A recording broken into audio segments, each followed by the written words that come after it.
Buongiorno a tutti. Bonjour. Merci d'avance de votre participation à cette réunion d'experts sur les formes modernes d'esclavage. C'est un sujet qui nous tient à cœur chez les sociodémocrates. Pour nous, progressistes, la lutte contre toute forme d'esclavage nous importe. Et c'est la troisième édition de la présente réunion. Et je m'en réjouis. Vous connaissez maintenant la semaine du Parlement européen pour l'Afrique. Nous avons parmi nous le sénateur Gianni Pittella. C'est avec lui que nous avons commencé cette semaine africaine. C'est un plaisir pour moi de siéger avec lui à la tribune. Cette initiative est à mettre au crédit de Gianni Pittella lorsqu'il était à la présidence des sociodémocrates. Silvia Scarpa s'exprimera également et je présenterai les différents intervenants au fur et à mesure de la discussion. Nous aurons également parmi nous Hamdi Ahmed, Gianni Pittella, le sénateur, qui nous parlera de différents éléments, et enfin le professeur Kiari Mohamed pour les stratégies à mettre en place pour lutter contre l'esclavage moderne.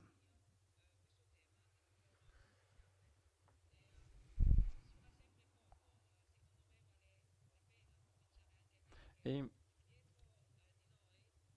rappelons le concours de notre secrétariat. On l'oublie trop souvent. Nous avons parmi nous Rosa, mais mes remerciements vont également à tous ceux qui ont contribué à l'organisation de la semaine pour l'Afrique. Parce que vous nous voyez, nous, ces députés, mais n'oublions pas ceux qui travaillent dans l'ombre, car ils se sont consacrés à la cause africaine. C'est important parce que l'article 4 de la Déclaration universelle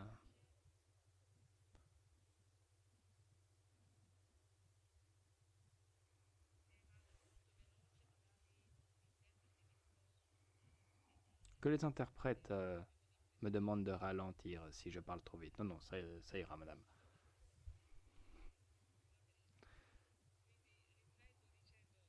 Bien, l'article 4 de la Déclaration universelle des droits de l'homme rappelle que personne ne peut être tenu en esclavage ou en servitude. L'esclavage, la traite d'esclaves est interdite dans toutes ses formes. Cependant, à l'occasion du 70e anniversaire de la Déclaration universelle,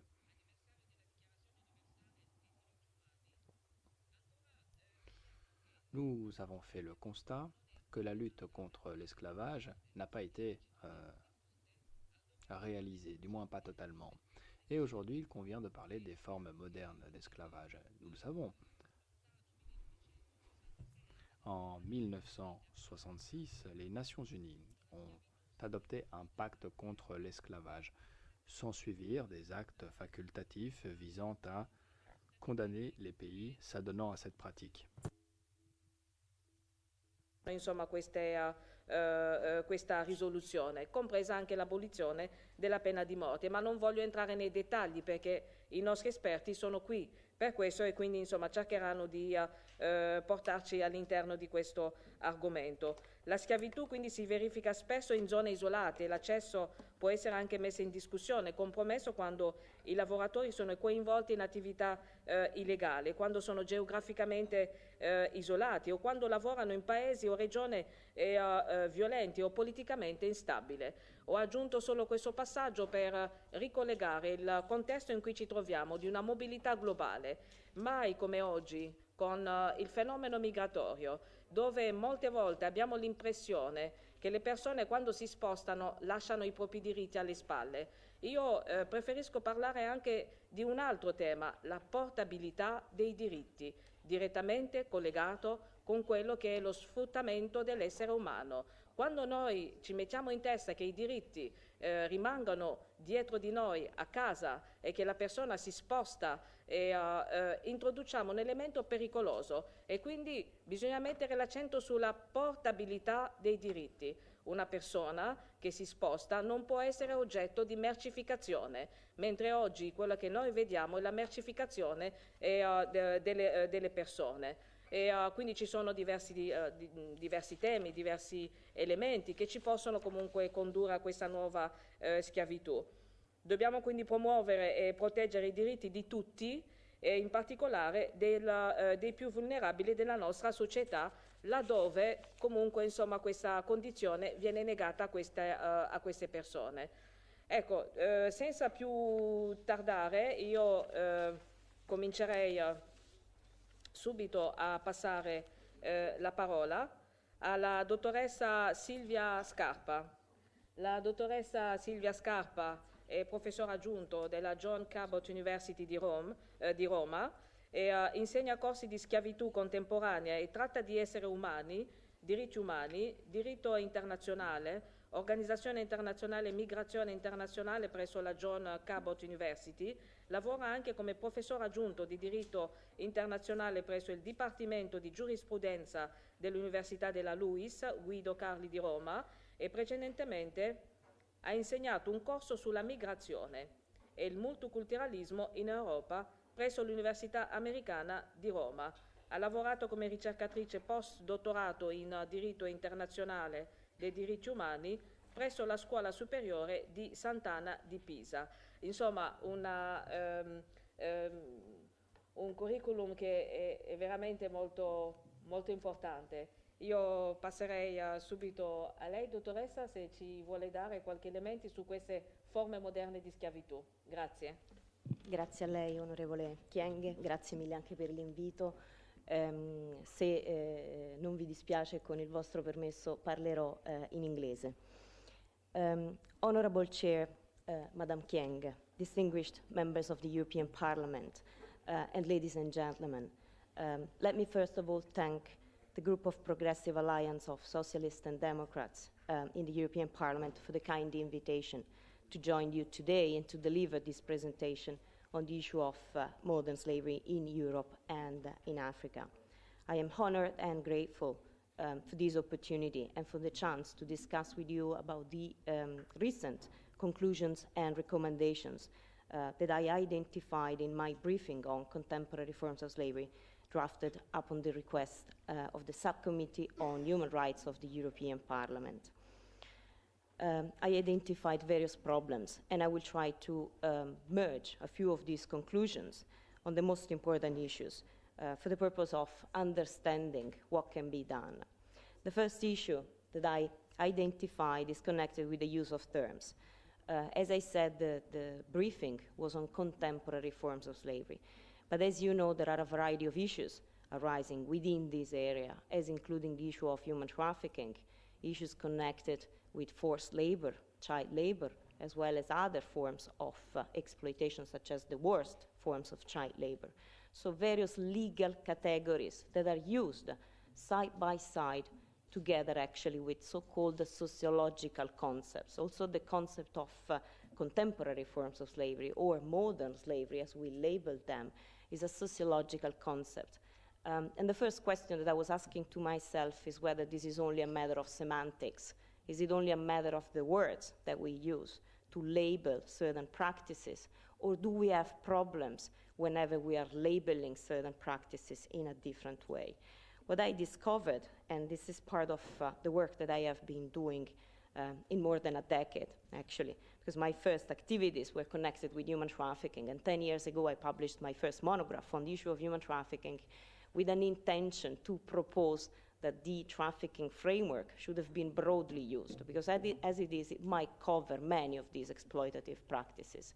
What I discovered in the last 10 years is that states, unfortunately, didn't follow that recommendation, and instead are using the trafficking framework in a very selective way, only for including certain forms of exploitation in contested ways as well. Because as we know, whenever then human trafficking falls within the issue of international migration, and in particular within the issue of irregular migration, then we have serious issues arising in terms of guaranteeing the protection of people. First of all, the identification, and then obviously the subsequent protection of individuals falling into that category. So when I was asked about drafting a briefing on contemporary forms of slavery, the first question was, which practices do fit the category of contemporary forms of slavery? And so I examined what actors within the system of global governance are doing. And if you look at that, and if you include all these different actors, as including states, international governmental organizations, non-governmental organizations, other entities that are also working at the international level, as including informal groups and networks, the OLC, media agencies, the epistemic community, so scholars, what you discover is that they are not in agreement. Each one of them has its own specific list of practices that they deal with. Each one of them has its own priorities, and not always they are matching each other, which creates problems, I believe, in particular in three areas. First of all, the issue actually connected with coordinated action.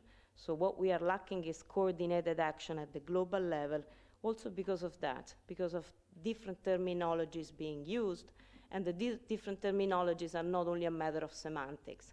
They mean different priorities, or also the fact that some actors are not willing to act in certain areas. The second problem is connected with collecting relevant data and calculating meaningful estimates.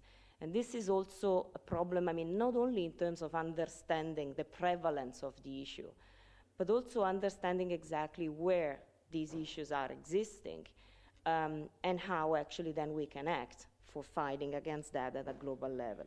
And also in this case, we're going to discuss about that a little bit more in detail. We see that some of these efforts are also politicized, which is problematic. Whenever we try to calculate data or estimates, but then we associate that issue with a ranking of states, you know, within the international arena. And in these rankings, it always happens that, you know, the Western states are the best ones, and other states, usually developing countries, African countries, Asian nations, and others, are at the bottom of these rankings. Then we also have a problem in a way, because it is true that many actors, many states all over the world are adopting new laws, are attempting to do something. And in many cases, those rankings also do not take into consideration how Western states, as I said, maybe they might be doing a lot in certain areas, but whenever actually efforts are getting into issues of security, irregular migration, so the priorities also on their agendas, then all these efforts actually are in many cases spoiled. Second issue that I would like to emphasize today, issues arising in terms of the legal standards. In the briefing, I was proposing the drafting of a new treaty, and I was fiercely attacked by the representative of the European Commission for that. I have been studying international law for many years, so I know that drafting a new treaty might be a burdensome exercise, might take time, efforts, and energy. So I was not doing that for the purpose of only introducing a new fancy document which might not have any formal or specific then relevance.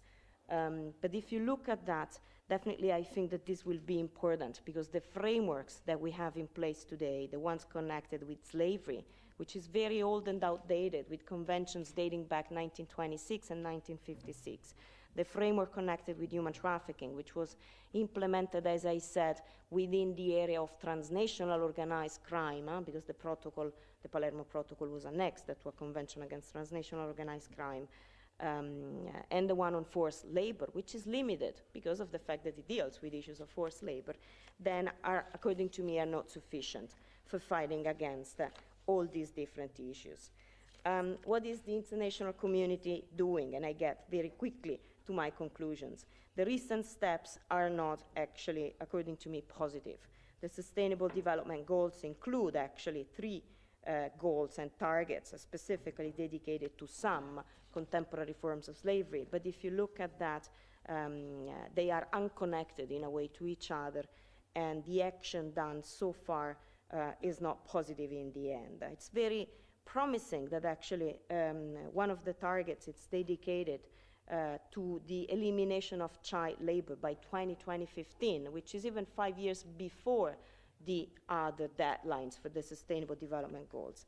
But a preliminary examination by the ILO somehow demonstrates that probably we're not going to be able to meet that deadline. So if you look at that, we need more action for the purpose of dealing with all these different exploitative practices in a coordinated way and for the purpose of meeting all these deadlines. The Global Compact on Safe, Orderly and Regular Migration, also over there, again, there are a variety of references to some forms of exploitation. Some are missing, for instance, such as the issue of early and forced marriages that I found as a specific loophole within the document. The ones that are included, the issue of human trafficking, again, within the area of irregular migration, so there is a specific focus and reference, obviously, to the Palermo Protocol. And then for what concerns the issue of slavery, servitude, forced and compulsory labor and child labor, they are only perceived in terms of labor exploitation, which is a limited framework as well. So also in this respect, we have fundamental problems. And I get to my conclusions. What can be done? This is the thorny question.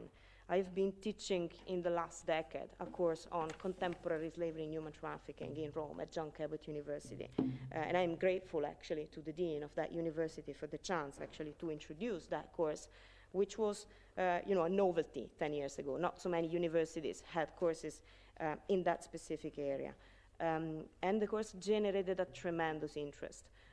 My classes are full every semester. So there is an interest in young people in knowing more, but also in knowing how we can really eliminate those contemporary forms of slavery. The first issue is probably having a coherent and comprehensive approach and filling the loopholes. As I said, we have spot actions in different sectors, but nothing that somehow looks at the area in a coherent way, creating a framework in which all these different practices can be fought, notwithstanding the differences, because that's the issue as well. We're putting together issues that are fundamentally different. Human trafficking for the purpose of sexual exploitation, together with human trafficking for the removal of organs. They are fundamentally different. And the issue of early and forced marriages, again, so child labor, for instance, in agriculture, and other practices. Slavery by descent, so chattel slavery that still exists in some African nations. All these issues are fundamentally different. But still, I think that we need a general framework for dealing with all of them all together. Otherwise, probably we're going to see some limited results in some of these areas, depending on the priorities and the power of the actors that are proposing those priorities. But we're never going to see that the framework as it is will proceed from an international perspective. We also need to acknowledge certain structural factors that are determining these issues and determining the vulnerability of people. I push very much also when I discuss about these issues with my students on the issues of gender inequality, on the need of an intersectional approach, how ethnic differences, how disabilities, how other in a way differences might in a way or another determine a vulnerability for individuals. And in certain cases, these are structural issues. So if you want to really eliminate certain forms of exploitation from society, then we need to tackle those issues. And this leads me to another issue, which is actually mainstreaming the issue of contemporary forms of slavery into other frameworks.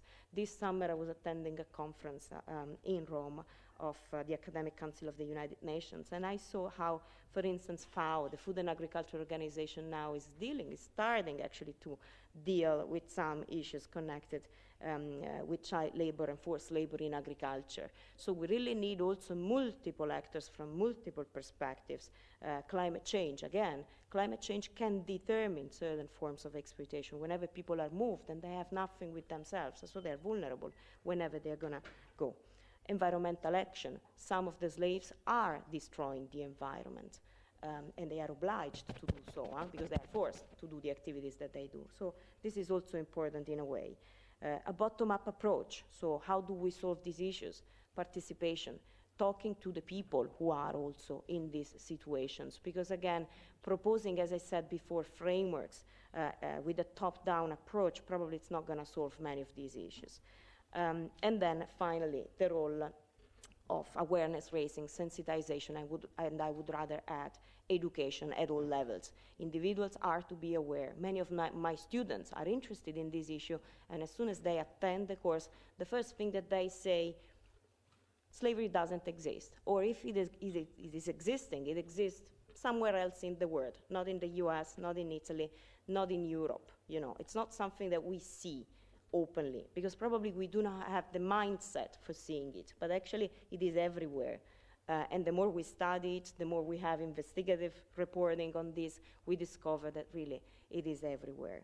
So I would like actually to conclude by quoting William Wilberforce, the British Member of Parliament who actually led the anti-slavery movement in the UK. And what he said once, I think it's striking, because he said, you may choose to look the other way, but you can never say again that you didn't know. So once that you are aware, then again, it's up to you to decide to just turn yourself to the other side. But probably, you know, and I saw that in many of my students, many of them then, whenever they know, they also decide to be active participants in this global network that can do something actually to eradicate contemporary forms of slavery. Thank you very much.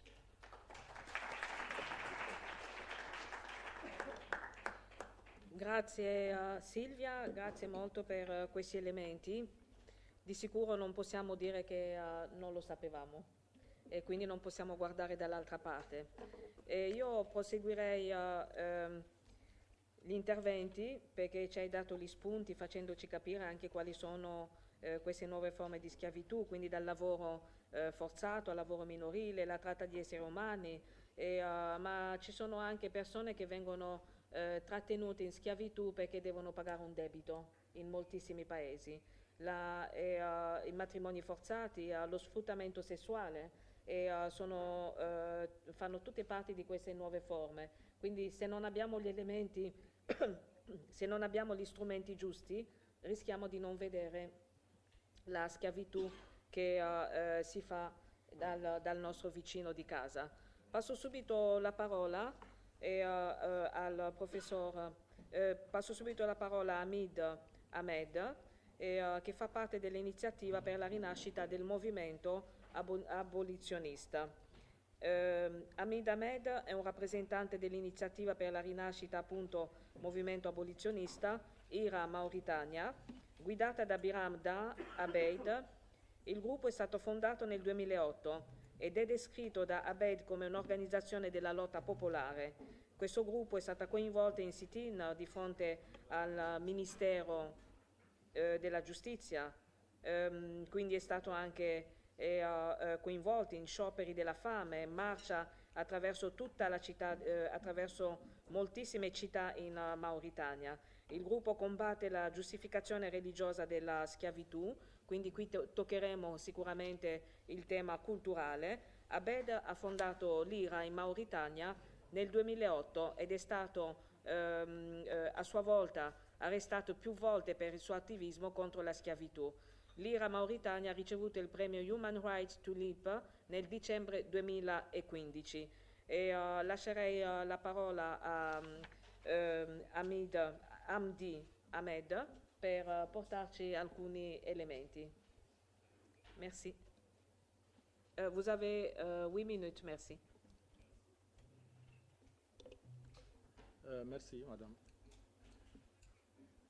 Monsieur le Président, l'eurodéputé Bulman, Monsieur Simon Zoltan, chef d'unité coopération et développement des droits de l'homme, Afrique, Asie, Océanie, secrétaire du groupe à l'Alliance progressiste socialiste et démocratique au Parlement européen, Madame Cécile Keyan, vice-présidente de l'Assemblée parlementaire paritaire ACP-UE, Messieurs et Mesdames les élus honorables.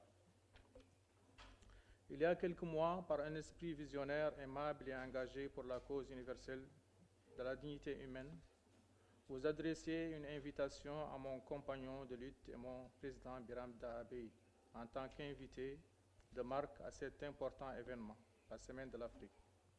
L'intuition et la pertinence du choix que vous avez porté sur le président de l'initiative pour la résistance du mouvement abolitionniste en Mauritanie dénote de l'intérêt que les élus européens accordent au drame humanitaire de la persistance de l'esclavage dans le monde et particulièrement en République islamique de Mauritanie. Mais hélas, le clan suprématiste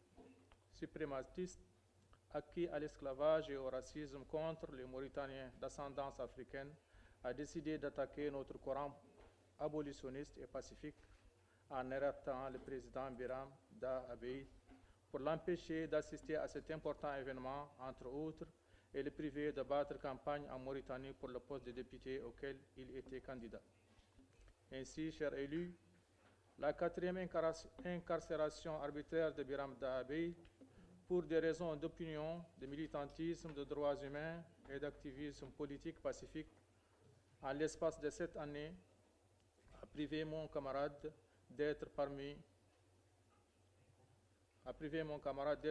nous pendant la campagne et le vote pour les législatives mauritaniennes de septembre et d'être parmi vous aujourd'hui pour honorer à son tour l'honneur que vous lui avez fait. Néanmoins, et malgré la sévérité de ces conditions carcérales et des brimades quotidiennes auxquelles il est confronté, en compagnie de son collègue Abdoulaye Hussein Messoud, le président est bien confiant et conforté par le soutien du peuple mauritanien qu'il a élu en tant que prisonnier. Et votre solidarité en faille, vous, honorables députés, à le faire représenter ici à Bruxelles par ma personne. Je vous informe que la majorité du peuple mauritanien, qui, parce que non en arabe ou pas considéré comme tel, ploie sous l'écrasement de l'esclavage et d'un racisme domestique et d'État, institutionnalisé mais non écrit et érigé en apartheid de fait. Les organisations internationales crédibles et indépendantes soutiennent notre lutte comme Amnesty International, Human Rights Watch, Frontline Defender, Anti-Slavery International, la FIDH et la CAT, pour ne citer que celle-là, abondent de témoignages dans leurs rapports et notes d'alerte qui étayent mes propos. Je vous convie aussi, honorables députés, à consulter les critiques et recommandations récurrentes et persistantes des rapporteurs spéciaux et experts des Nations Unies dans les différents compartiments de droits de l'homme, liberté et droits démocratiques en Mauritanie. Le régime mauritanien de Mohamed Abdelaziz a fortement restreint l'indépendance des juges et a inféodé le pouvoir judiciaire au service de règlement de comptes avec les communautés opprimées, les défenseurs des droits humains et les opposants politiques, n'ayant pas accepté le rôle de faire valoir d'un pseudo-régime démocratique. La torture est érigée en moyen de dissuasion de toute persistance, de toute persévérance de l'engagement libre contre les injustices et les oppressions. Les différents rapports des ONG internationales et des institutions onusiennes vous renseignent comme option officielle de la police contre les détenus d'opinion anti-esclavagistes et les détenus de droit commun parmi les citoyens noirs et immigrés subsahariens en Mauritanie. Je ne peux aussi que vous décrire l'actualité quotidienne de la violence policière gratuite appliquée de manière sélective et extrêmement disproportionnée aux manifestants pacifiques noirs et particulièrement les abolitionnistes. Ici, je vais illustrer mes propos par un extrait de prise photo et vidéo des 2 dernières manifestations pacifiques du mouvement IRA réprimées dans le sang par la police dirigée par le général Mohamed El-Megged, respectivement le 8 et le 29 octobre 2018. Cet officier supérieur mauritanien, 3e personnage de l'oligarchie militaire dirigeant la Mauritanie depuis 2005 et le directeur général de la Sûreté de Mauritanie depuis 2014. IRA Mauritanie le considère comme le principal architecte de la torture et des violences policières qui ciblent les détenus et qui ciblent la population et les militants de droit, les militants de IRA Mauritanie.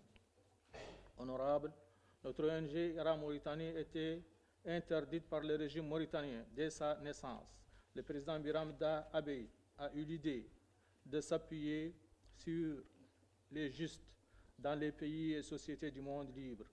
Ainsi, des femmes et des hommes ému par la persistance des formes les plus atroces et acentrales de la traite des Noirs en Mauritanie, de la discrimination envers les populations noires de ce pays qui rappelle dans certains aspects les défunts apartheid en Afrique du Sud.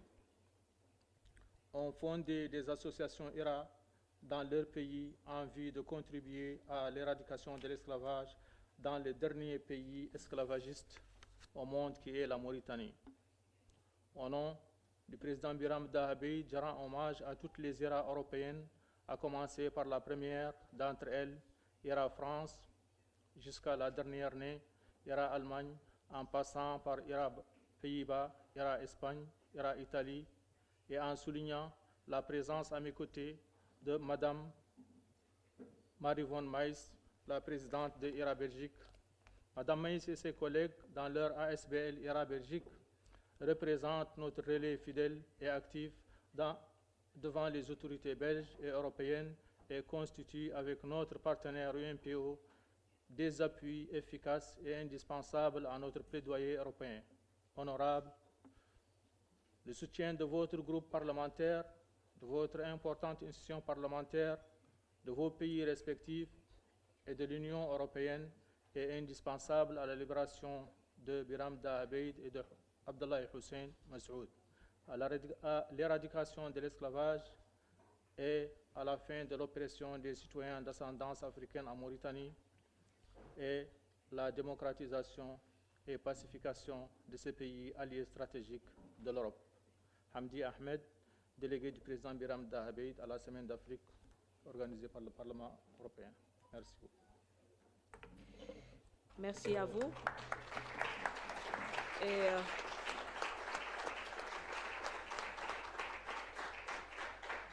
merci beaucoup pour votre témoignage. Comme vous voyez, nous sommes exactement à 8 minutes. Donc, si vous avez d'autres éléments à faire voir ou vidéos, je conseillerais de pouvoir les faire, de mettre ça à la fin. Donc, on peut continuer avec le débat. Et en attendant, on fait parler aussi les autres orateurs. Et je rappelle que c'est aussi intéressant de pouvoir aborder le thème culturel, puisque je sais qu'il y a une résolution au niveau des Nations Unies entre la Mauritanie pour l'accompagnement sur les séquelles de l'esclavage. J'aurais bien voulu de toute façon avoir des notes aussi sur cette feuille de route. Merci, mais ça pourrait faire partie de la discussion après. Je continue avec le prochain orateur, c'est le sénateur Gianni Pittella, ex-président du groupe socialiste et démocrate. C'est depuis 1966 et je rentre en italien puisque j'ai continué en français en répondant au précédent orateur. E il senatore Gianni Pittella dal 66 che è impegnato comunque in politica e quindi la presentazione del senatore Gianni Pittella, che è stato il nostro presidente del gruppo SD, è veramente scontato, è lunga, quindi sarebbe difficile e sono sicura che dimenticherei moltissime cose nel presentarlo.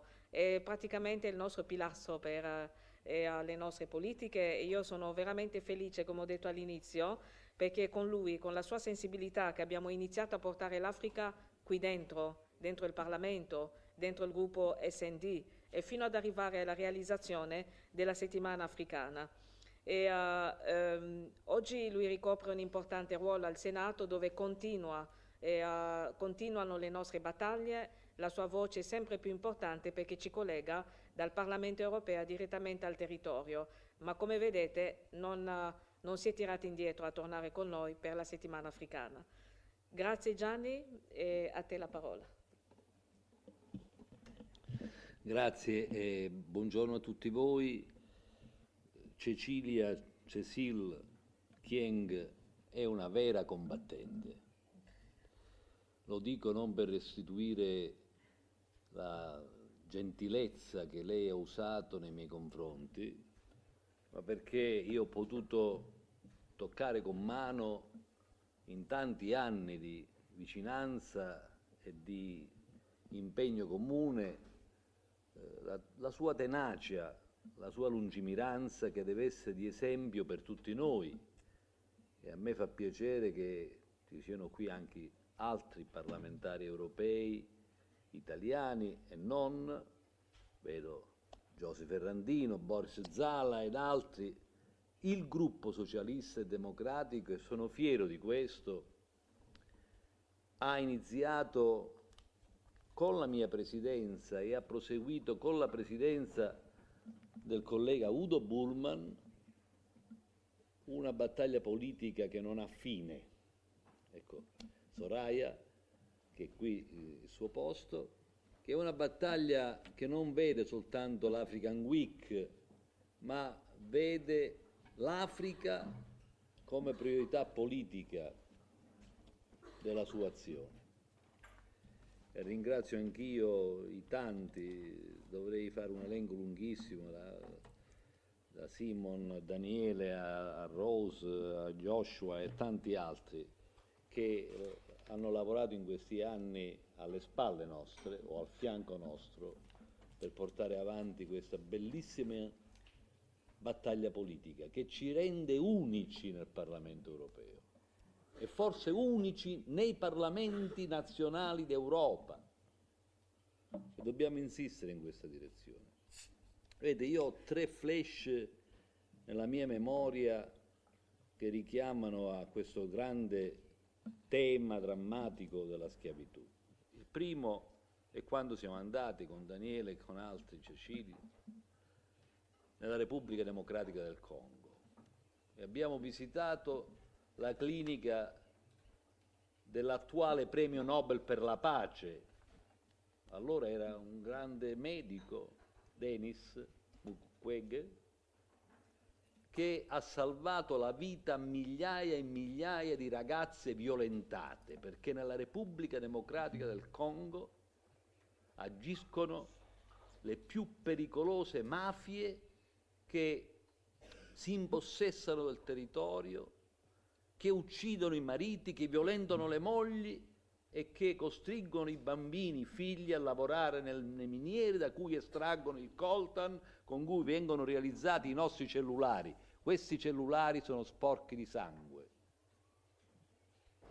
E il secondo flash nella mia mente è la drammatica vicenda, il crollo a Dhaka, capitale del Bangladesh, il crollo di una industria dove lavoravano come schiavi migliaia di persone nel settore del tessile, 1129 persone morte. E il terzo flash riguarda la mia Italia, il mio Mezzogiorno, la provincia di Foggia.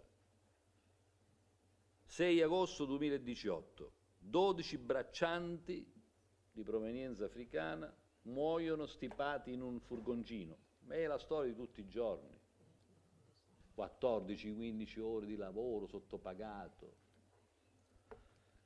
Ora, rispetto a queste situazioni a cui ognuno di noi ha aggiunto negli interventi precedenti, aggiungerà altri esempi, bisogna fare delle cose, altrimenti è declamazione, sia pure autentica. Noi abbiamo fatto delle cose nel Parlamento europeo, quindi possiamo parlare a viso aperto e con l'occhio che guarda dritto all'interlocutore, perché noi qui abbiamo votato e fatto approvare una direttiva sulla obbligatoria tracciabilità dei materiali che si estraggono dalle miniere. Una grande battaglia con un filo di maggioranza nel Parlamento, nessuno ci credeva e noi ci siamo riusciti. E ora è obbligatoria la tracciabilità del materiale che si usa anche per fare i cellulari. La seconda grande battaglia che abbiamo fatto in Parlamento è stata quella relativa alla tracciabilità della filiera del tessile. E la terza grande battaglia che deve continuare riguarda il commercio equo e solidale,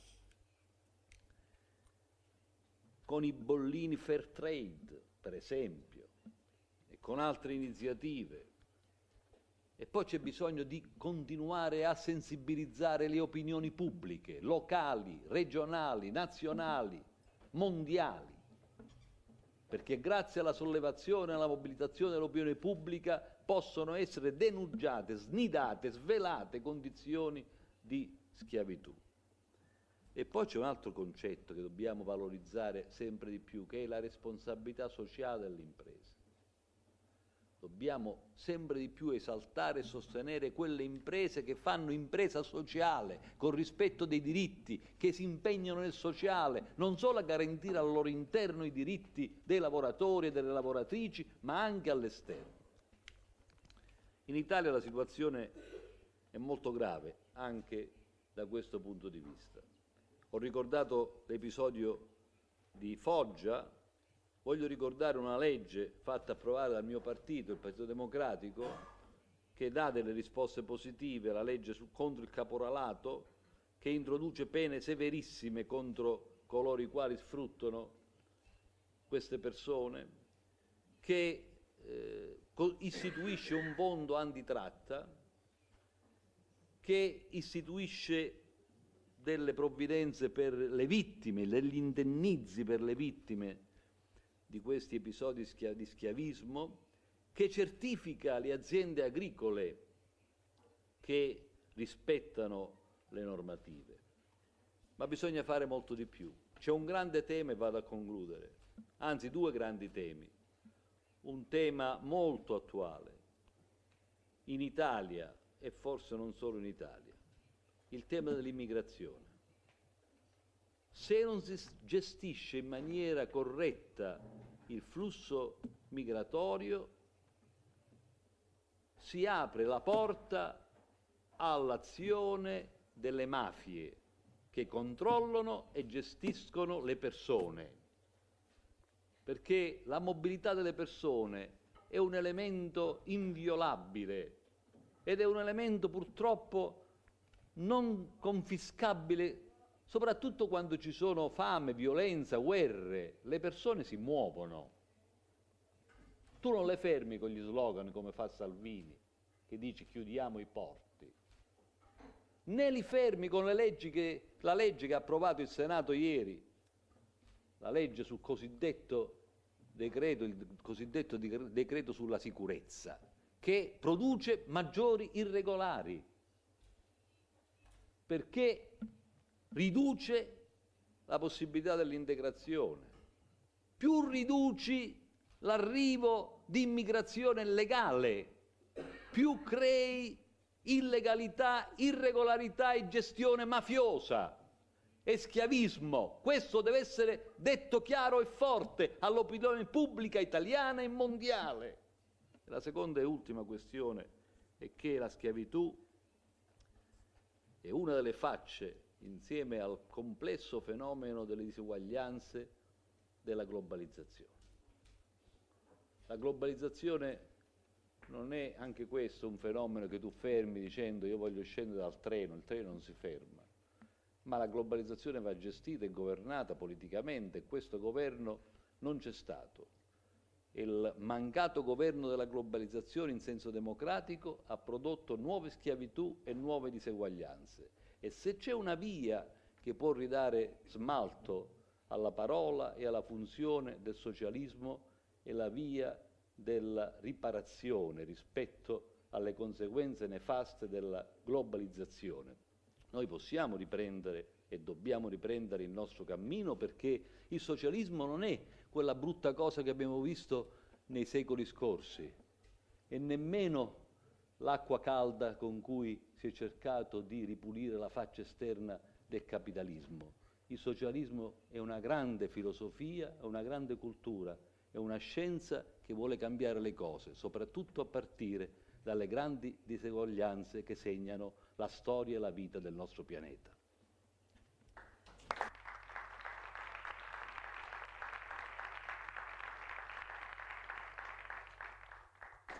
Grazie mille Gianni, grazie davvero per tutti gli elementi che hai messo sul tavolo, che saranno oggetto di riflessione e discussione. Ringrazio la nostra collega Soraya Post che è arrivata, sarà lei a fare le conclusioni di questo panel. E nel frattempo approfitto anch'io per ringraziare e tutti quelli, come ho detto prima, nel nome di Rose ringrazio tutte le persone che sono dietro nel segretariato, che lavorano, portano avanti il progetto di Africa Week, però vedo in sala che abbiamo Zoltan, Daniele, Francesco, Joshua, Jeanne, e quindi vale la pena anche da questo panel ringraziare il loro lavoro. I nostri colleghi qui davanti, Zala e Ferrandino, grazie per essere qui con noi, ma so che insomma ci arrivano anche altri nostri deputati. Il prossimo punto, perché veramente Gianni Pitella ci ha dato degli elementi importanti. Io vorrei richiamare il tema delle disuguaglianze alla base di tantissime comunque, cioè di tantissime cause, perché se non facciamo una lotta contro le disuguaglianze comunque poi ci troviamo di fronte a delle cause profonde che continuano ad aumentare come un denominatore comune. E ricordo il tema che sicuramente farà parte del prossimo, della relazione anche del prossimo oratore, e che noi dobbiamo legare anche questa lotta contro la schiavitù al tema della cittadinanza, al tema della polidia. Io credo che la nostra prima relatrice l'abbia richiamato in causa, perché dal momento in cui ci troviamo persone senza nessun diritto diventano oggetti, quindi diventa anche facile preda per la mercificazione delle persone. Dottor Chiari Mohamed, vice cancelliere della Modibo Adama University of Technology in Nigeria. Ci siamo conosciuti quando sono andata in Nigeria, quindi sono andata presso la sua università, perché il professore è uno dei principali studiosi sul tema che conosciamo tutti, la lotta contro il terrorismo, soprattutto dell'insurrezione di Boko Haram. È impegnata attivamente nella costruzione della pace, della ricostruzione post-bellica, nella riabilitazione e riconciliazione. Il professore anche lui ha un curriculum veramente di tutto rispetto, ma segnalerei comunque che è membro della Historical Society of Nigeria, è membro della Society for Peace, Study and Practice, nonché membro associato della Chatham House di Londra. Ha consultato varie agenzie come l'UNICEF, l'Unione Europea, la Banca Mondiale e l'Istituto per la ricerca francese in Africa. So the floor is yours, Professor. Thank you. Thank you very much, Madam Chair. Good morning, ladies and gentlemen. It's my honor to be here again. Let me start my intervention with the fact that, let me start from where Sylvia left. William Wilberforce, the abolition movement of the 19th century, led to the stoppage of the transatlantic slave trade officially. But of course, it was assumed that with the end of the 19th century slavery was gone for good. Unfortunately, slavery reinvented itself and came back in new forms, and of course, under the public radar. So modern slavery is not about people owning other people. It is basically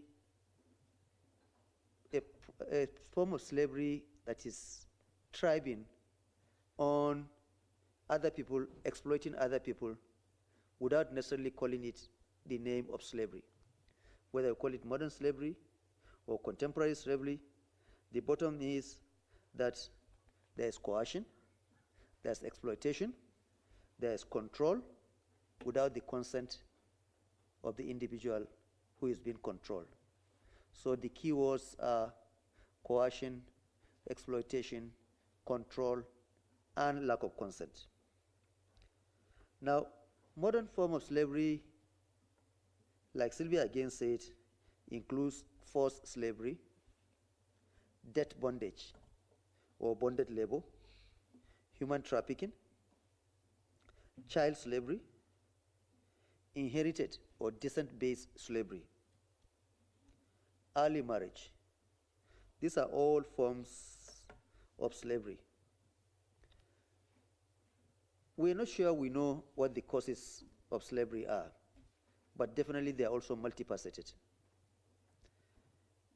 But slavery seems to thrive on the powerlessness of some people, on the grinding poverty to which they are exposed, and several other issues, again, which Sylvia refers to as structural vulnerabilities that naturally predisposes some people towards slavery.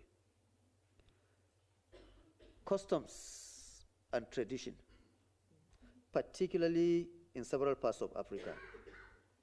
These outdated customs ensures that some groups, classes, or castes are born into and remain in slavery in spite of the UN Declaration of Human Rights and all of the international frameworks, some of which have been domesticated by the member countries.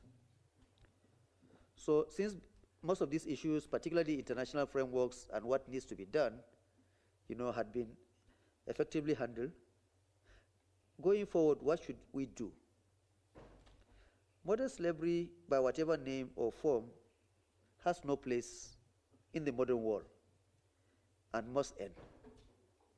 But of course, this will require the concerted efforts of all stakeholders in all parts of the world, in Africa, Asia, Europe, North America, South America, and the EU.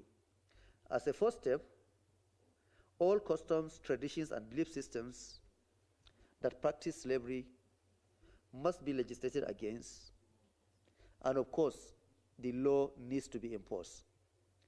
In some of these countries, the laws against slavery do exist.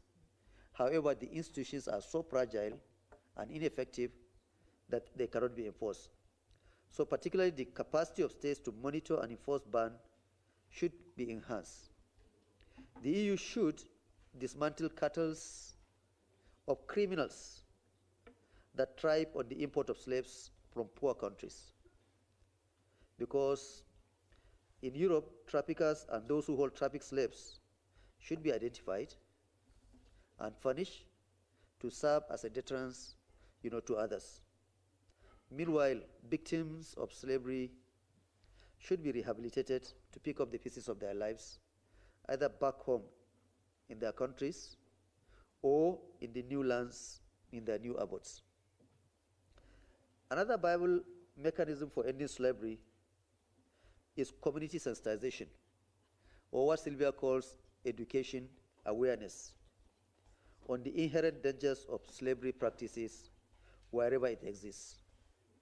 Those customs that sanction slavery or processes that involve oath-taking and such practices and such other practices that tie victims to perpetrators should be undone. The support of local chiefs and community leaders in breaking these shackles should be explored. So we shouldn't leave it only to national governments, or to regional governments, but we should go down, to the local level to ensure that local chiefs, who have influence but not political authority, are involved. The EU and its partners should avoid all forms of military adventurism in foreign countries that are capable of destabilizing such countries and making them a safe haven for criminal gangs and outlaws. The failure of governance in Libya, for example, is not unconnected with events that led to the ouster of Gaddafi in 2011. Diplomatic and non-military options for dealing with situations should be explored. Libya has now become a problem both for Europe and for Africa. Other conflict spots on the continent that are capable of generating conflicts, refugees, and internal displacement should be addressed as a matter of priority. There are ongoing conflicts with several degrees of instability in Somalia, Eritrea, Ethiopia, South Sudan, Uganda, Nigeria, Mauritania, DRC, Central African Republic, name them. A meaningful partnership should be established to assist countries that provide the pool of modern slaves to become livable for those aspiring to migrate and settle in Europe. Conditions in those countries should improve through investments in health, education, and other social services. Of course, the EU has a vital role to play in such initiatives. Countries that supply slaves and recipient countries should cooperate to end this despicable, inhuman practice. So I think with this, and of course aware of the fact that I've taken a lot of notes from Sylvia, having said that we should mainstream contemporary slavery into other contemporary forms and international frameworks. I'll thank you very much for your attention.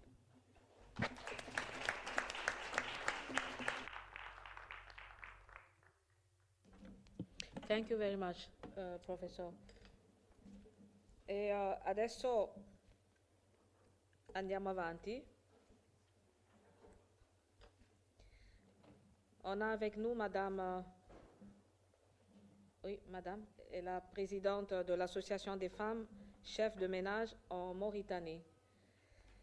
Et Aminetou Mint El Mokhtar, c'est une femme qui n'est pas présentée puisque son CV est assez lourd. Donc elle est bien connue et, en Mauritanie, mais en dehors aussi de son pays, un peu partout. Son parcours de militante humanitaire et humaniste au sein d'une société où la situation des femmes est synonyme de silence et de tabous, elle a su depuis son jeune âge de collégienne à faire bouger les lignes. Donc une vraie combattante, puisque j'ai regardé très bien votre CV et je sais que vous n'avez pas peur devant n'importe quoi. Donc vous êtes là, une militante, combattante. Nous sommes vraiment très heureux que vous soyez avec nous aujourd'hui et donc pour pouvoir aussi participer à notre débat. Je vous passerai la parole pour que, après vous, je puisse ouvrir le débat et je prendrai seulement 3 interventions pour ce débat, car à 12h10, je devrais passer la parole à ma collègue Soraya pour faire les conclusions de ce débat.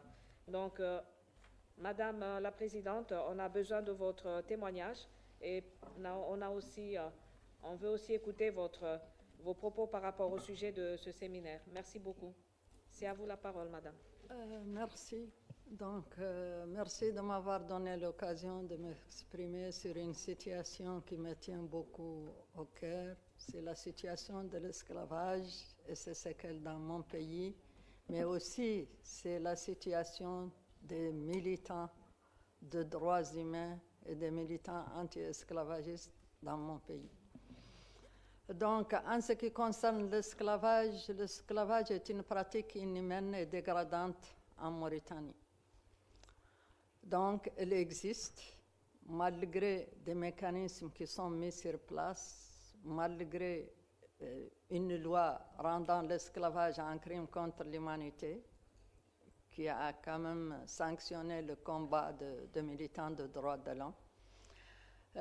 Malgré aussi la mise en place des chambres dans les tribunaux de 3 wilayas et malgré quelques scènes théâtrales de jugement de victimes, des responsables de l'esclavage, c'est-à-dire des esclavagistes. Donc là, je reviens pour dire que l'esclavage est lié au racisme dans mon pays, que nous sommes un pays multiculturel, où il y a 4 communautés, ou 5 même si je peux le dire, qui cohabitent dans une situation vraiment catastrophique, si je peux le qualifier ainsi. Donc, l'esclavage, lui, il est transversal, mais il est visible dans la communauté arabo-berbère. Et si je peux dire aussi, il est plus atroce dans cette communauté.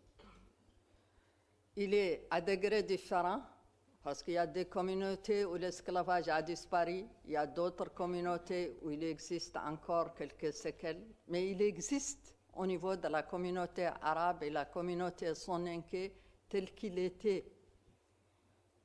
Et malheureusement, avec tous les mécanismes qui sont mis sur place, il y a une négation officielle par le discours officiel et surtout le discours du président de la République qui encourage le reste de l'administration parce que nous avons quand même un président qui c'est lui qui décide tout.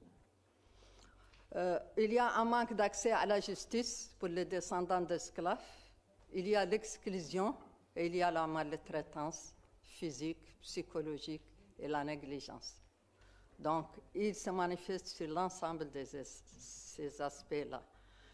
Je voulais ici introduire la notion genre dans la question de l'esclavage, parce que vous savez, l'homme peut quitter l'esclavage, il peut fuir sans regarder derrière lui, alors que la femme est liée à ses enfants. Elle est liée à sa progéniture qui est dispersée avec chaque élément de la progéniture du maître, il possède l'un des enfants de l'esclave. Les enfants aussi des femmes esclaves, peut-être, ils naissent hors mariage aussi, en général, puisque c'est le fruit des viols du maître, du voisin, du fils du maître et de tout ça. Donc, cette question m'interpelle depuis d'un titre, parce qu'aujourd'hui, si on regarde celles qui se battent contre l'esclavage, on trouve que les femmes, c'est elles qui restent avec les enfants pour fuir avec les enfants. Et c'est elles qui font les témoignages. Et c'est elles qui sont prêtes à quitter les conditions de misère dans lesquelles elles sont réduites et d'exploitation la plus inhumaine et dégradante. Donc, si je peux dire qu'aujourd'hui, c'est les femmes et les enfants qui restent encore dans l'emprise, c'est-à-dire du maître esclavagiste. Je dirais que des militants anti-esclavagistes se sont distingués par leur lutte contre l'esclavage et ils ont fait avancer la question de lutte contre l'esclavage, comme Biram, comme Bakarol Massoud et comme d'autres militants. Et là, je salue quand même, et si je peux dire, faire un plaidoyer auprès du Parlement européen pour une action en faveur de la libération de Biram. Parce que Biram n'est pas c'est un détenu d'opinion. Il n'a commis aucun délit pour le détenir, mais il est en détention par ses opinions, par sa lutte contre cette pratique inhumaine et dégradante à l'ère de la mondialisation et de l'état de droit. Donc, je dirais que ce n'est pas aussi Biram seul, parce qu'il y a Abdallah Salim Mouliali qui est en prison. Et il y a d'autres, il y a un autre qui est en prison, je ne retiens pas son nom. Mais il y a aussi les forgerons. Mohamed Cheikh Oulam Khatir qui a écrit un article et qui est en détention d'administration depuis sa libération. Ça fait maintenant une année. Donc, malheureusement, les militants de droits de l'homme sont exposés à la répression aveugle. Je dirais que les quartiers périphériques de Nouakchott, où habitent les communautés noires, il y a chaque soir à 19h une descente de la police pour frapper, torturer d'une manière inhumaine les jeunes de ces communautés. Et c'est en général les descendants d'esclaves, les négro-africains. Donc on est dans cette situation. Les politiques, ils sont exclus, ils sont discriminés, ils sont apatrides dans leur propre pays. Il n'y a pas d'État, ils n'ont pas l'accès à l'état civil, ils n'ont pas l'accès à la santé, ils n'ont pas l'accès à l'éducation par absence de l'état civil. Et les projets générateurs de revenus sont très limités et sont orientés en général. On en parle beaucoup pour la consommation étrangère. Tout ça, c'est pour la consommation étrangère, mais ils sont souvent orientés vers les communautés arabo-berbères et autres. Je vous remercie. Merci. Merci beaucoup, Madame, pour votre témoignage. Et comme vous le savez, nous continuons notre semaine africaine avec la projection d'un film suivi par un débat sur le changement climatique et la sécurité alimentaire.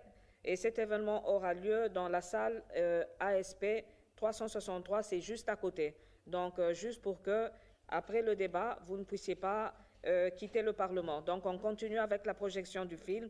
Et en plus, et je crois que ici, on aura aussi un déjeuner sandwich qui sera servi dans la salle. Et je vous inviterai après donc à nous joindre dans la salle en vous déplaçant dans la salle à côté, c'est-à-dire ASP 363. Et tout ça, c'est à la clôture de notre débat. Mais oh, 3G3, excusez-moi. C'est pas 363, mais c'est 3G3. Donc malgré les lunettes, je ne voyais pas. C'est mieux que je les enlève à ce point-ci. Donc, merci beaucoup, Rose. Et je crois que maintenant, on ouvre le débat et on prend juste 2 interventions. Et moi, je passerai tout de suite à Soraya pour continuer. On prend juste 2 interventions. Et puis après, c'est Soraya qui va continuer pour la clôture. Merci. Un homme et une femme. Et moi, je suis pour l'égalité. Donc, on commence par Madame. Thank you so much. My name is Anita Nkirote from Kenya, and my question is in regard to human rights violation in regards to human trafficking, and I'll give a case of example of the connection between DRC Congo and Kenya.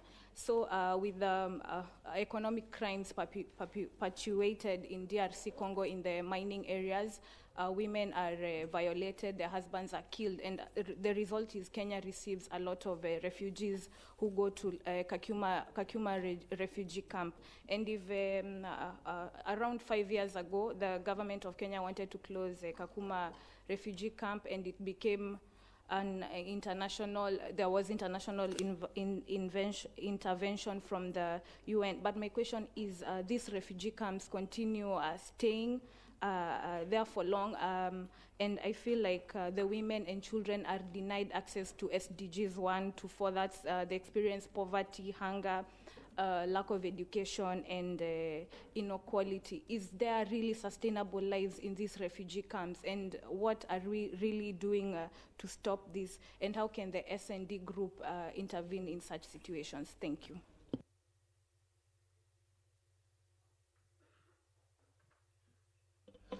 Merci beaucoup. Deuxième orateur, j'ai pas vu. Ah, là, c'est compliqué. Monsieur? Thank you very much for the presentations. My name is Nelson Ajala, and I have 2 questions quickly.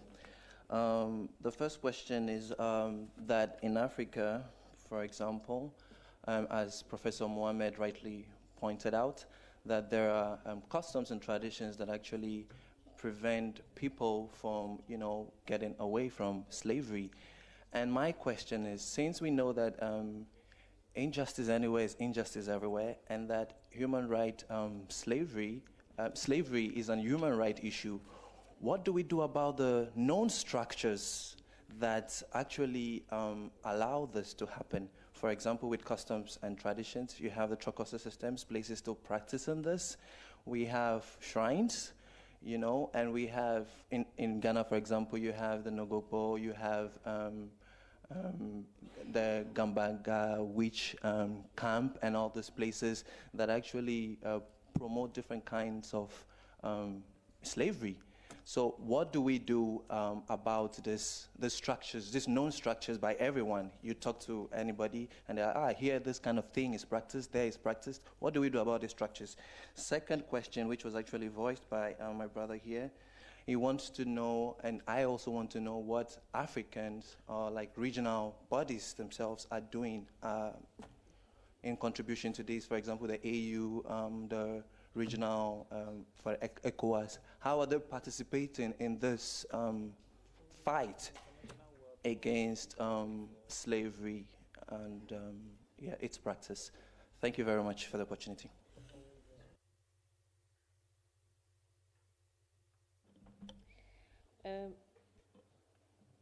Merci beaucoup. Moi, je passerai la parole à nos orateurs pour répondre puisqu'on n'a pas beaucoup de temps. Et puis après, si on a du temps, on pourrait projeter 2 minutes de la vidéo, mais je préfère continuer et donner les réponses aux questions qui ont été posées. Donc, 1 minute Oui. par personne, comme ça on essaie d'arriver. Thank you very much, Honorable Kieng. For the first question, international refugee law, and actually the fact that it's a little bit underdeveloped, still relies a lot on the Geneva Convention, and then again it's up then to the states to decide to ratify. There are only a few principles that are part of peremptory norms of international law or customary law. In this respect, I would rather say that again it should be the Kenyan authorities, first of all, so I go back to states again, and this is probably also the issue, that states should be at the forefront of this battle, also whenever these practices are intertwining in a way with refugee status also of individuals. And this is problematic. I did a study for the Italian Ministry of Foreign Affairs recently assessing, for instance, the Italian fight against human trafficking. And this is one of the things in which in Italy we have been working a lot recently. So notwithstanding the fact that we have had issues in terms of human trafficking for at least 2 decades now we're doing a little bit more to see exactly what to do when human trafficking victims or other victims of contemporary forms of slavery are also asylum seekers or are refugees, and how the two systems in a way can be combined. For what concerns the second question, these issues in terms of customs and traditions, religious forms of slavery such as the Trocosi system and other systems, also chattel slavery in Mauritania, it's true that many of these practices are connected with cultures and traditions in many places, and probably that's also why it's difficult to change. I think that in this respect, there is a general discussion in terms of human rights and which one prevails between human rights and cultural values or traditions. Whenever there is a serious issue arising in terms of human rights, I believe that we have to be committed to say that human rights prevail. So in all these cases in which actually the practices, the traditions are generating contemporary forms of slavery, then we should be clear in saying that we need to change these practices. How do we do that? I think that involving the local leaders, the priests, the religious leaders, community leaders probably can be the first step, because if they are the ones in a way or another being involved in these practices, then if they are within with us in the battle against these practices, then they can help and support their own communities in fighting against that. What are regional organizations doing? In particular for ECOWAS, it comes clearly to my mind a recent case of the ECOWAS Court of Justice in respect of Niger, the Adija 2 money case that many of you, I am sure you know it, which was, I think, a watershed case. So I think that there is a role also for international regional organizations to play, as it is also for the European Union on our side of the issue, in terms of pushing for fighting against contemporary forms of slavery. Many of you maybe know about the Adija Toumani case. It was a case of chattel slavery, so a lady who received a certificate of liberation. So somehow she was in slavery, it was recognized by the master that she had been liberated, which is already for us, a bit strange to imagine someone who received a certificate of freedom in a way. If we are born free, how can you receive a certificate of freedom in a way? But she received it, notwithstanding that, then the master attempted to say that they were in marriage, in a way, they were married. So somehow attempted to impose slavery over her, also through the control of children and through, marriage in a way. So transforming somehow marriage into a form of contemporary slavery. And it's good that actually the ECOWAS Court of Justice claimed that this is slavery. So we have also to be clear in respect of these issues and how then local communities can change also certain practices. If, again, this is also coming from regional international organizations that are close actually to these areas of the world. And I stop here also to leave the floor to others. Thank you very much. Okay, let me just quickly respond to the issue of the informal slave sector, let me put it that way, where customs traditions are used like you said, the oath taking, or taking people to some fetishist shrines and giving them oath. For me, you cannot legislate against this. So what needs to be done is to use the same mechanism at the local level, using the traditional rulers, religious leaders, to also break the spell. Because, I mean, if you're an African like me, the same process that leads to the taking of oath, there are also processes that you can go through to undo, you know, whatever agreement, quote unquote, that has been entered through that process.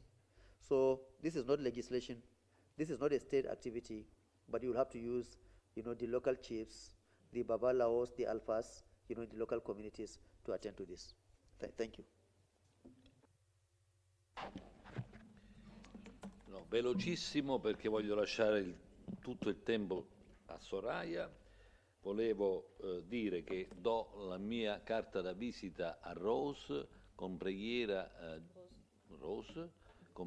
di dare a tutti coloro i quali lo richiederanno i miei recapiti, sia il cellulare che l'email, perché nel Parlamento italiano, al Senato della Repubblica, se ci sono questioni che io posso sollevare rispetto a problemi di mancanza di rispetto dei diritti umani, calpestio della democrazia, schiavitù ed altri, io mi alzerò nel Parlamento italiano e solleverò queste questioni, ma ho bisogno che voi me li segnaliate. La seconda cosa è una notizia, faccio gli scongiuri, all'inizio del 2019 dovrei uscire con un gruppo di amici esperti con un blog dedicato alle questioni africane, un blog che sarà, diciamo, in lingua italiana e francese, credo, o inglese, che sarà una palestra, una vetrina nella quale noi potremo discutere questi temi e lanciare queste denunce, così come abbiamo fatto oggi nella sede del Parlamento europeo. Grazie.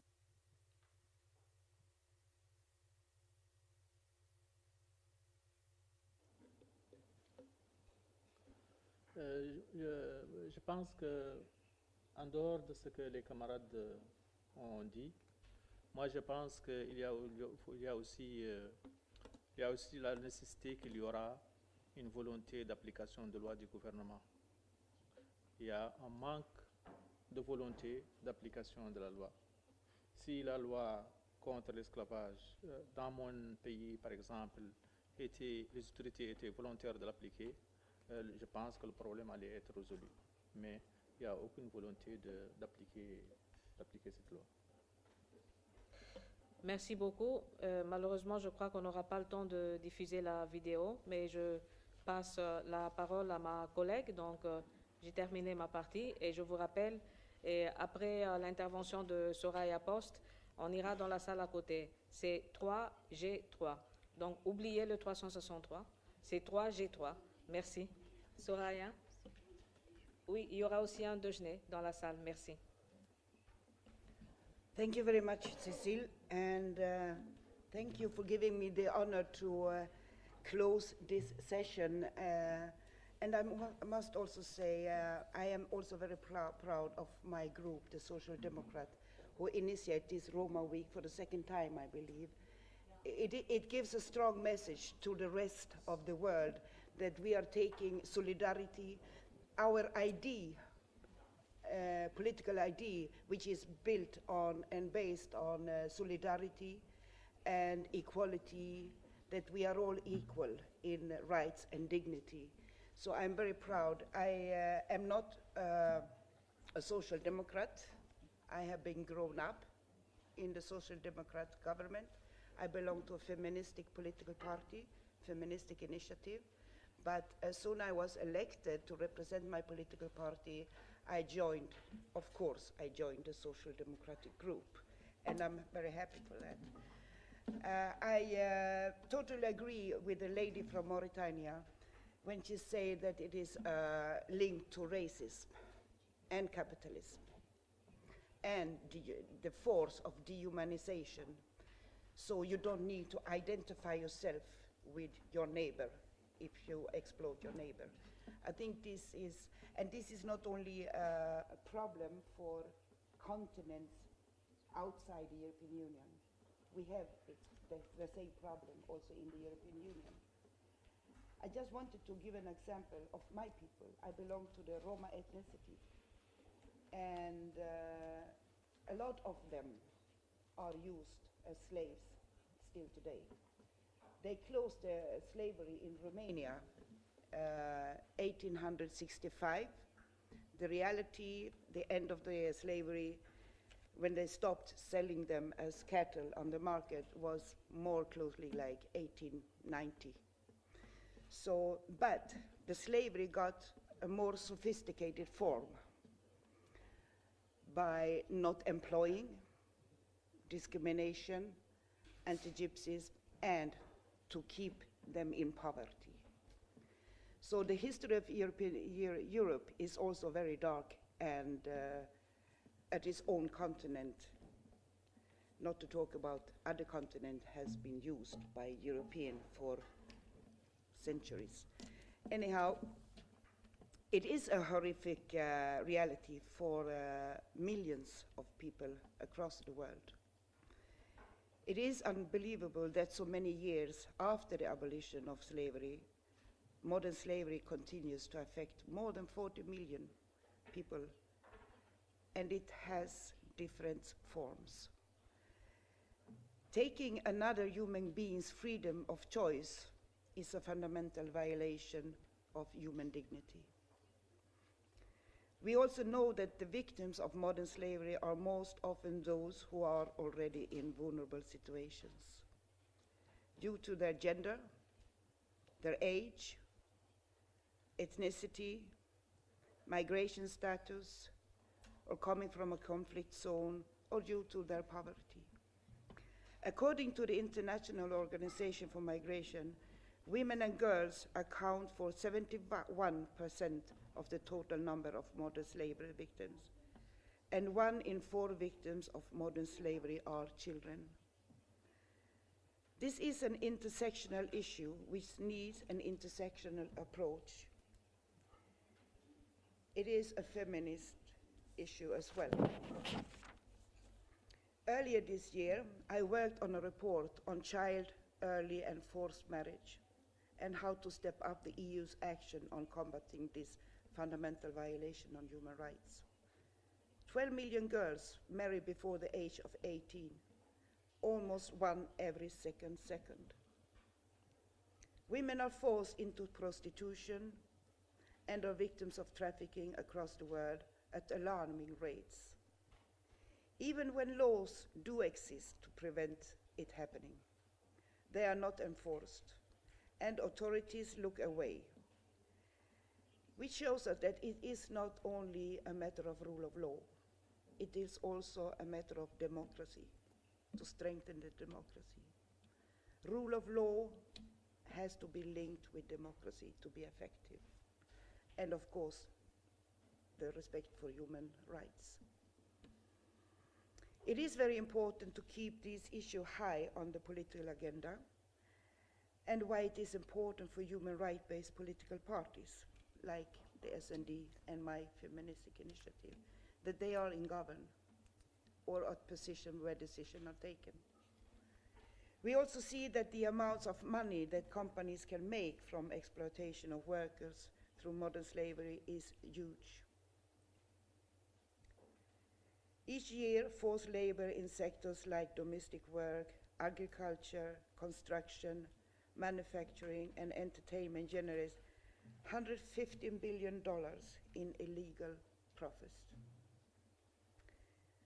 The controls that are in place currently are simply not enough to combat this abuse of power. We need to push for stricter controls when it comes to business and human rights. We need transparency in supply chains, and we need it now. As we know, there is some movement from some governments across the world to introduce legislation to combat modern slavery. We can be glad at this move in the right direction. However, it is not enough. We need stronger laws and the political will to enforce them. It is a disgrace that in 2018 we live in a world when modern slavery exists and the use of other neighbors. And for me as a parliamentarian, I stand, of course, together with you all in this fight. That's why I have been a human rights activist for 40 years. I belong to a group who is dehumanized. Children's organs are sold, used as farmers in agriculture. Like today, I just give one example in Hungary. Farmers are using Roma people for free, and they are not having any salary at all.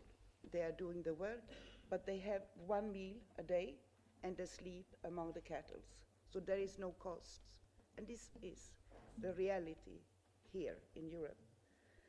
So I work on human rights in the committees in this parliament, and I will continue to do so because I feel responsibility, I feel solidarity, and I am proud to be human. And I would like all of us to be that. Thank you.